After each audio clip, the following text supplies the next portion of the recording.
Hello guys, कैसे हैं आप लोग। उम्मीद करता हूँ आप सभी अच्छे होंगे। आज मैं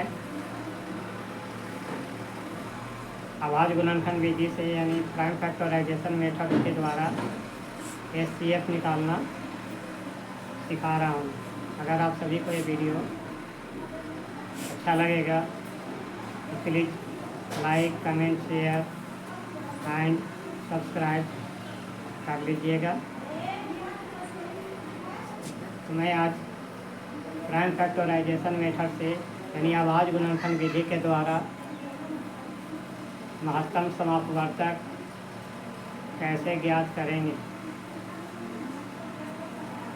तो आप सभी ध्यानपूर्वक इसे समझिएगा, देखिएगा। आज हम स्टार्ट करने जा रहे हैं प्राइम फैक्टराइजेशन मेथड से एचसीएफ ज्ञात करना।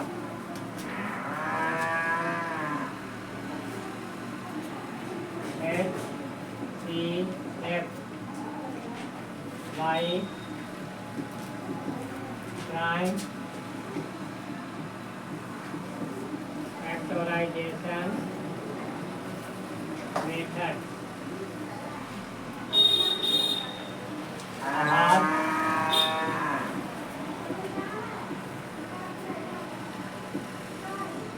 गुणनखंड विधि के द्वारा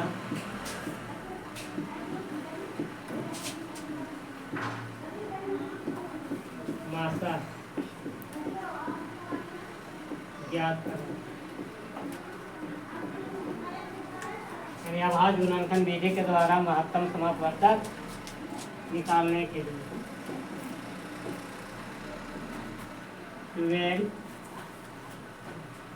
16 एंड 24 12, 16 और 24 का आवाज़ गुणनखंड विधि के द्वारा महत्तम समापवर्तक यानी एचसीएफ निकालना है।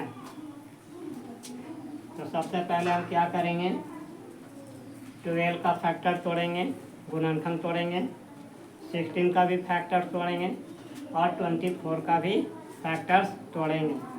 आप सवाल को लिख लीजिएगा। एक क्वेश्चन है, आप इस क्वेश्चन को आप सॉल्यूशन में कैसे बनाएंगे, सॉल्यूशन में लिख लीजिएगा। जो सवाल है उसको लिखिएगा 12, 16 एंड 24 और 12 का फैक्टर निकालेंगे। 2 से 6, फिर 2 से 3, फिर 3 से 1। ये 12 का फैक्टर्स हो गए। इसी तरह 16 का भी फैक्टर निकालिए। 16 का भी फैक्टर निकालेंगे। 2 से 8, 2 से 4, 2 से 2। 24 का भी फैक्टर्स निकालेंगे। 2 से डिवाइड करेंगे, 2 से जैसे एलसीएम निकालते हैं 2 से 12 आ जाएगा। फिर 2 का टेबल में 24 12 में आता है ना। फिर 2 का टेबल में 12 कितने टाइम्स में आएगा, 6 टाइम में। फिर 2 से लग रहा है ना, 2 का टेबल में 6 कितने टाइम्स में आता है, 3 टाइम में। और फिर 3 से 3 आता है 1 टाइम में। 2 से हम देख रहे हैं 2 का टेबल में 12 कितने टाइम में आता है, 6 टाइम में, तो यहाँ लिखेंगे 6। फिर 2 का टेबल में 6 आता है ना 3 टाइम में, तो 3 लिखें। अब 2 से नहीं लगेगा, क्यों नहीं लगेगा, क्योंकि 2 का टेबल में 3 नहीं आता है। 3 से लग गया तो 3 का टेबल में 3 आता है, 1 टाइम में 1 लिख दीजिए। ये सब इसी तरह से निकाल दिए, हम फैक्टर्स निकाल दिए। 12 का फैक्टर, 16 का फैक्टर्स और 24 का। अब यहाँ लिखेंगे 12 बराबर, अब जितने भी फैक्टर्स हैं उन सबको एक को छोड़ करके जितने भी है 2 2 2 यानी 2 इंटू 2 इंटू 3। 16 का भी फैक्टर तो निकाल लीजिए, सबको लिख दीजिए।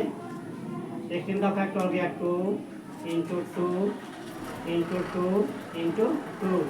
24 का उसी तरह फैक्टर लिख देंगे 24 का हो गया 2 इंटू 2 इंटू 2 इंटू 3। आप देखिए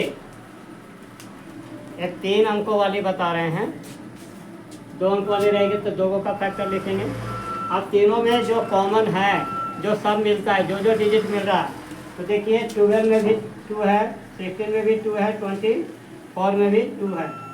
अभी लिख देंगे 2 को जो सब में मिल रहा है, इसमें भी मिल रहा है। अब ये मिल गया। अब देख रहे हैं कि 2 और 2 ये दोनों में है, इसमें नहीं है। 3 इसमें है, 3 इसमें नहीं है, 3 इसमें है लेकिन इसमें नहीं है, यानी 2 को भी मिल रहा है, तीसरा में नहीं मिल रहा। तो जो तीनों में कॉमन होगा, कॉमन मतलब जो सब में होना चाहिए, सर्व सभी में है ना, तो जो अंक तीनों में है, तो तीनों में देख रहे हैं कि 2 है, 2 2 बार 2 2 मिल रहा है, दोनों में 2 2 सिर्फ मिल रहा है, बाकी कोई में नहीं मिल रहा। तो इसलिए जो है ना common factor of common factors क्या हो गया 2 and 2, 2 and 2 कॉमन फैक्टर क्या हो गया 2 and 2। इसलिए HCF ऑफ 12, 16 and 24 इसका 2 क्या हो जाएगा, तो 2 इंटू 2 इसका 2 कितना हो जाएगा 4। 4 आपका क्या हो जाएगा, आंसर हो गया। 4 आपका क्या है, HCF निकाल के आया, तो ये हो गया 4। समझ गए? Thank you so much.